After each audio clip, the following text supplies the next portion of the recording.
Hello everyone. Have you all ever questioned or challenged your superior's decision? Well, our today's episode revolves around this question. March 27th, 1977. Two Boeing 747s, one foggy runway, and 583 lives lost. Just like that. Yes, the deadliest accident ever happened in the history of commercial aviation didn't happen up in the sky, but right on ground. So, what exactly happened that Sunday afternoon in the island of Tenerife?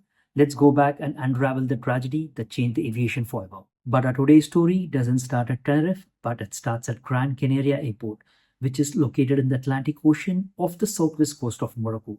A fully loaded Boeing 747 was heading towards Gran Canaria Airport from Los Angeles via JFK. The aircraft that was operating towards Gran Canaria Island was a Boeing 747 and it was operated by Pan Am with call sign Clipper 1736.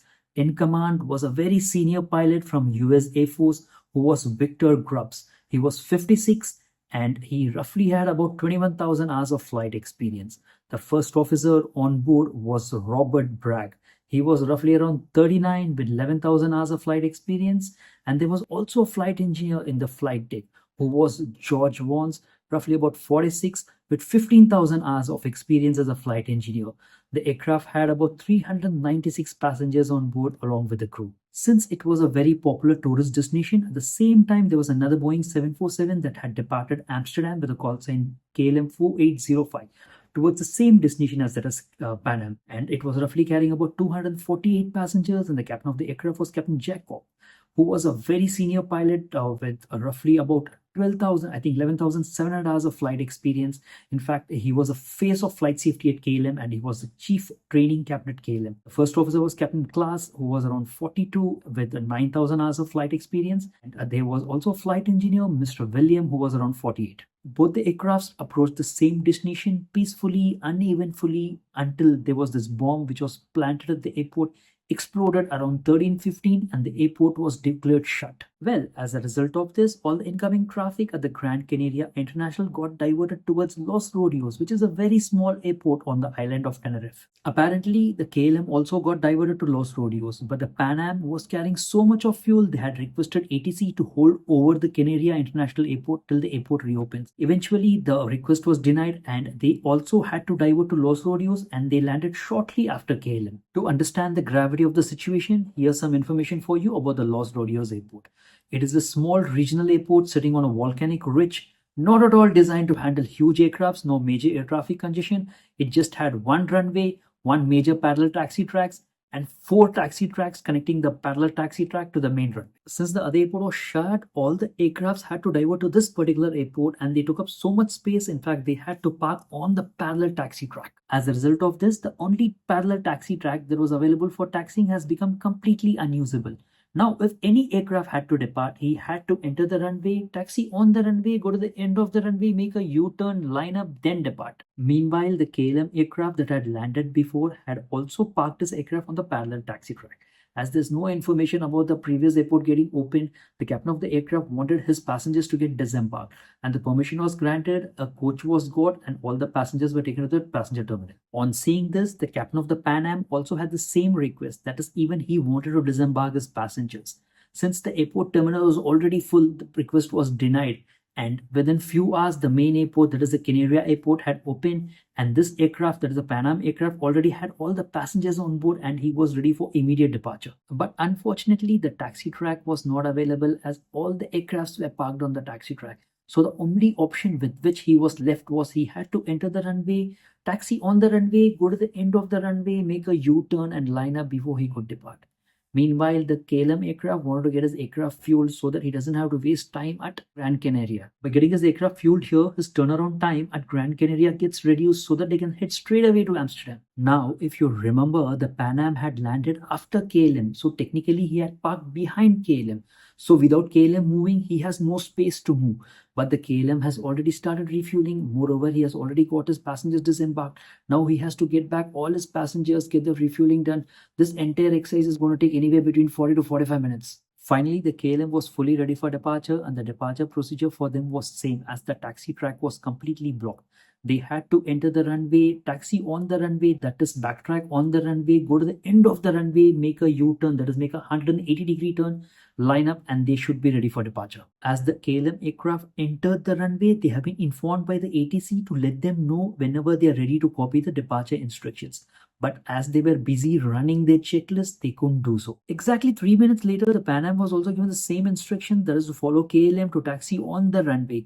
But here is where the entire drama starts. As the Pan Am entered the runway, they found themselves in very poor visibility and they realized that the visibility is falling at a very rapid pace. Meanwhile, the KLM aircraft had already taxied down the runway, had reached the end of the runway, taken a U-turn, that is, had made a 180-degree turn, lined up, and it was all set for departure. The end of the runway where the KLM aircraft had lined up had a better visibility, but there were some clouds blowing down the runway towards the aircraft. Now listen to this very, very carefully. The KLM had already lined up on the runway and it was all set for departure. The Pan Am was on the runway taxiing towards the aircraft, and as per the instructions, they were supposed to take the third exit on the left, taxi on the parallel taxi track, and line up behind the KLM aircraft. Now just see how miscommunication and doubts could be disastrous. Initially, the Pan Am was not very clear about the instructions that were given to them. They were not sure if they were told to exit the runway via the first exit or the third exit. So they want some clarification from the controller. But the controller replied them empathically saying, "Third exit, sir.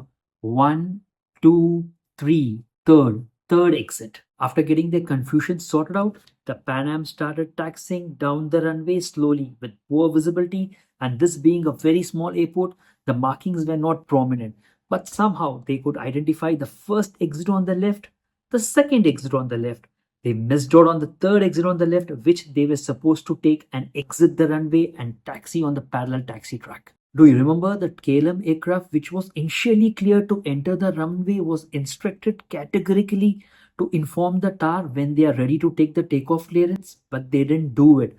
After lineup, the captain started opening the power, but the co-pilot prompted him saying that we do not have the takeoff clearance, for which the captain said, "Yes, I know that, go ahead, contact the tower and get the takeoff clearance." After which the co-pilot contacts the tower and gets the takeoff clearance. Now listen to this very carefully. There are two different types of clearances. One is your departure clearance and another is your takeoff clearance. A departure clearance is generally a set of instructions that the aircraft needs to follow after getting airborne.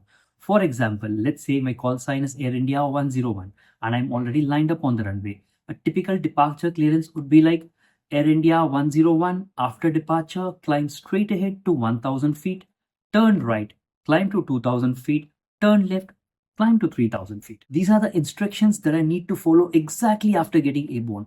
Nowhere it clears me to commence my takeoff roll in spite of me being on the runway.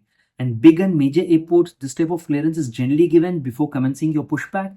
But in small airports where there's no much of infrastructure, it is generally given when you're taxiing or at times after lining up on the runway. And the second type of clearance is called the takeoff clearance, which is generally given when the aircraft enters and lines up on the runway. And this clearance explicitly clears the aircraft to commence its takeoff roll on the runway. For example, let's say again my call sign is Air India 101. A typical takeoff clearance would be Air India 101, clear for takeoff, runway 27. And having understood the difference between these two types of clearances, let's get back to a story. Now the co-pilot of the KLM aircraft contacts the air traffic controller for getting his takeoff clearance. He says, "KLM so-and-so ready for takeoff." But remember, these people have not been given any departure clearance. That is the set of instructions that these people need to follow after getting airborne. And this is the time the air traffic controller gives them the departure clearance. Something like after takeoff, climb straight ahead 2000 feet, turn right 2000 feet, turn left 3000 feet. But this particular clearance explicitly doesn't clear the aircraft to commence its takeoff roll on the runway. The co-pilot acknowledges and reads back all the departure instructions exactly the way he has received and says, "We are at a takeoff," which means we are at the takeoff point. This is the time at which the captain interrupts the transmission between the co-pilot and the air traffic controller and says, "We are going." Remember a couple of minutes back, we spoke about the visibility at the airfield, which was very poor and there was a lot of fog rolling in, because of which the air traffic controller wasn't in a position to see the aircrafts on the runway. Now, when the co-pilot had said, "We are at takeoff," which means we are at the takeoff point, This particular statement from the co-pilot was acknowledged by the air traffic controller briefly by saying, okay. Remember, there was also a transmission from the captain of the aircraft interrupting the transmission between the co-pilot and the ATC by saying, we are going. Now the response, which was okay from the ATC, was misinterpreted by the captain for his transmission, we are going. All this while, when this drama was happening, there was another Pan Am 747 which was on the same runway taxiing in the opposite direction. So the KLM was here, the Pan Am was here, and it was taxiing like this and it was heading towards the KLM aircraft. But as per the instruction, it was supposed to take a left turn and exit the runway and taxi on the parallel taxi track. What the controller actually meant by saying okay was he completely understands that the KLM aircraft was on the takeoff point, fully ready for departure, that is fully ready for takeoff, and they would only be commencing their takeoff roll after giving an explicit takeoff clearance. This okay transmission by the air traffic controller was immediately followed by another transmission from the same controller which said, stand by for takeoff, we will call you.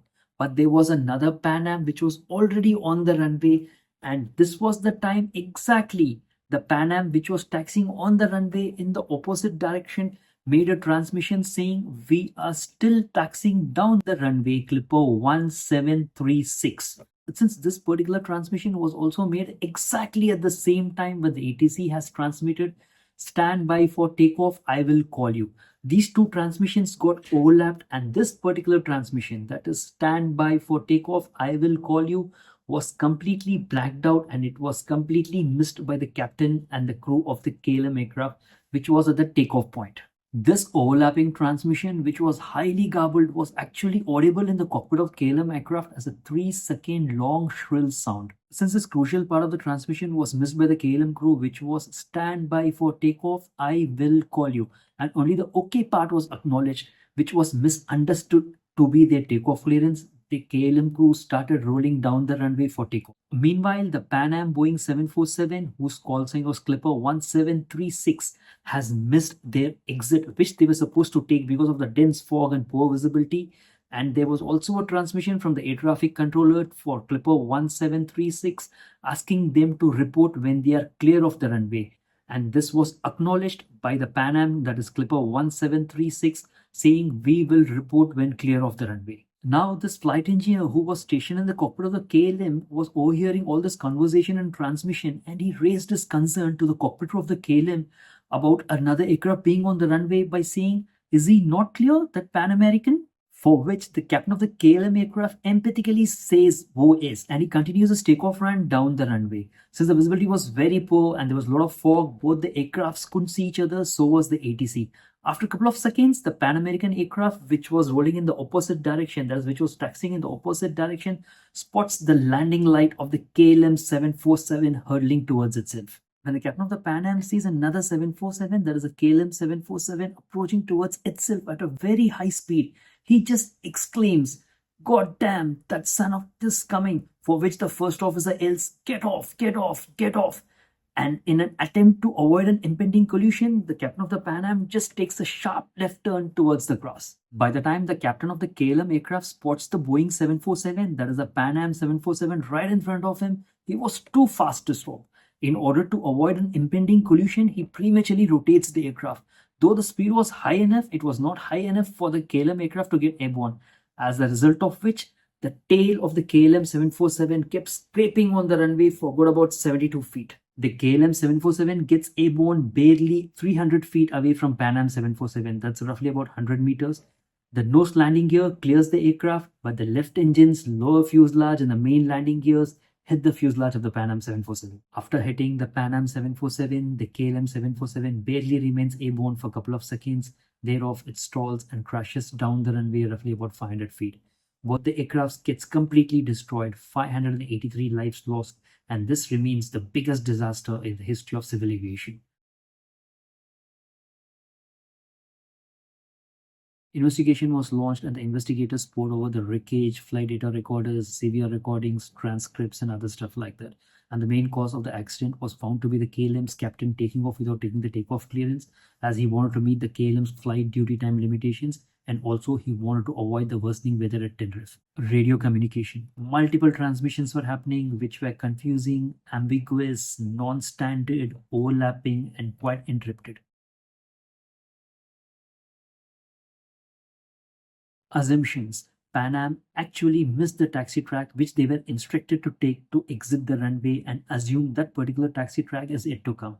And KLM 747 assumed that the Pan Am has already cleared the runway. Cockpit authority gradient. The captain of the KLM was a very senior guy. In fact, he was the chief training captain of KLM, wherein the first officer and the flight engineer were comparatively junior and they couldn't challenge his decision of taking off in spite of not being very clear about the instructions that they were given by the air traffic controller. Airfield infrastructure. It was a very small airport. There was no ground radar, as a result of which the air traffic controller wasn't in a position to track the aircrafts and he was completely uncertain about the actual position of the aircrafts. Visibility. The visibility was very poor. There was fog all over the place. The visibility was deteriorating. Aircrafts couldn't see each other. In fact, the air traffic controller was not in a position to see the aircrafts, due to which he was totally uncertain about the actual position of the aircrafts. So what actually changed after this particular accident? There were massive reforms that were made in the field of civil aviation after this particular accident. First is a standard phraseology. The word takeoff is explicitly used only when the takeoff clearance is given. For example, a typical departure clearance before the accident would be like Air India 101. After takeoff, runway 27, climb straight ahead to 1000 feet, turn right, climb to 2000 feet, turn left, climb to 3000 feet. But after the accident, the word takeoff has been replaced with a departure, and now it would be Air India 101. After departure, instead of takeoff, it would be after departure runway 27, climb straight ahead to 1000 feet, turn right, climb to 2000 feet, turn left, climb to 3000 feet. And this word takeoff is explicitly used to give a takeoff clearance, and it is not used by anyone else other than the air traffic controllers. So whenever a pilot is ready for takeoff, he would say Air India 101 ready for departure. And the reply from the air traffic controller would be Air India 101 clear for takeoff. The concept of crew resource management was developed, breaking the hierarchy in the cockpit, encouraging the co-pilot and the junior first officers to speak up, to challenge the decisions made by the captain, ensuring better teamwork and decision making. Ground radars were installed at major airports, airport signage and lightings overhauled, and simulated training started replicating high-stress scenarios like Tenerife. This particular incident has completely reshaped the way we think, the way we speak, the way we listen, the way things are being led in the cockpit.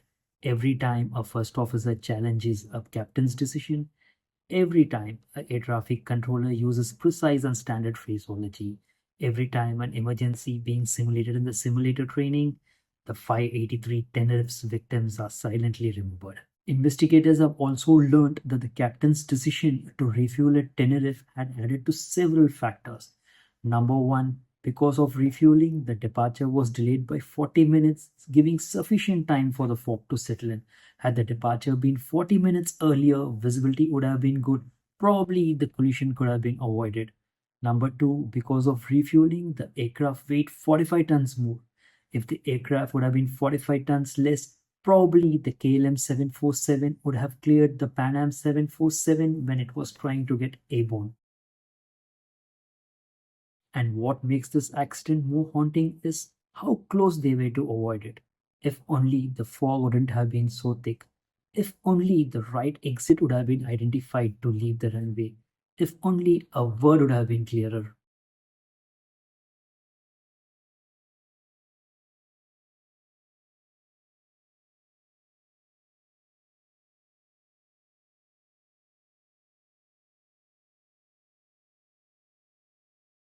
And today's question for you all is, have you guys ever questioned or challenged your superior's decision? If yes, comment and let me know what had it led to. If the story had moved you, share, like, comment and subscribe. To remember me in your prayers. I'll see you all on the next one. Till then, God bless. Bye-bye.